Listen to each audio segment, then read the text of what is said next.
কি ভাই এত তাড়াহুড়া করছেন কেন? ভাই প্লিজ কমেন্ট শেয়ার করছে ভাই, এর সাথে লাভ দিকুন ভাই, কাটেন ভাই। হ্যালো গুরু, আমার সব শেয়ার বেচে দিয়ে এবিসি কোম্পানির সব শেয়ার কিনে নেন।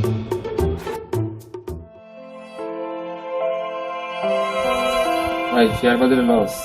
আমার সব শেষ ভাই, আমার সব শেষ। পুঁজিবাজার মানে কি শুধু লাভ না, এর পেছনে আছে অনেক বাস্তবতা, শেখা আর সতর্ক। বাজারে আসার আগে শিখো, শুধু শোনা বা ট্রেন্ড দেখে শেয়ার কেনা না, আর্নিং পার শেয়ার, প্রফিট টু আর্নিং এবং কোম্পানির পোর্টফোলিও দেখে তবেই সিদ্ধান্ত নেয়।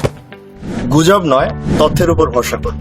ফেসবুক, ইউটিউবের গোপন টিপস নয়, রিলায়েবল সোর্স থেকে তথ্য।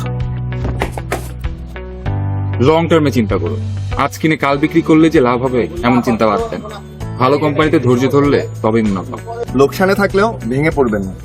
বাজারের পতন মানেই শেষ নয়, ভালো কোম্পানিগুলো আবার ঘুরে আসবে। নিয়মিত ডিভিডেন্ড দেওয়া কোম্পানিগুলোকে বেছে নিন, কারণ নিয়মিত ডিভিডেন্ড মানে স্থিতিশীল এবং আস্থার যোগ্য। লোভ নয়, লক্ষ্য ঠিক করুন। 10 থেকে 20% লাভে বিক্রি করার মানসিকতা তৈরি করুন, কারণ অতিরিক্ত লোভে অনেক সময় সব হারিয়ে যায়। লোন নিয়ে শেয়ার কেনা বড় ভুল। নিজের অতিরিক্ত টাকায় ব্যবহার করুন, অন্যের নয়।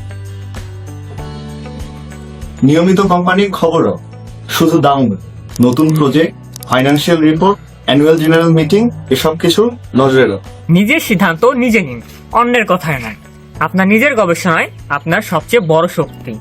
সব ডিম এক ঝুড়িতে নয়, একাধিক খাতে বিনিয়োগ করুন, যেন একটিতে ক্ষতি হলে অন্যটি সেটা সামলে নিতে পারে। পুঁজিবাজার জুয়া নয়, এটা জ্ঞানের খেলা। ধৈর্য, তথ্য এবং সঠিক সিদ্ধান্তই পারে আপনাকে একজন সফল বিনিয়োগকারী হয়ে গড়ে তুলতে। শেখা থামাবে না, কারণ বাজার শেখায় প্রদীপ। ধন্যবাদ।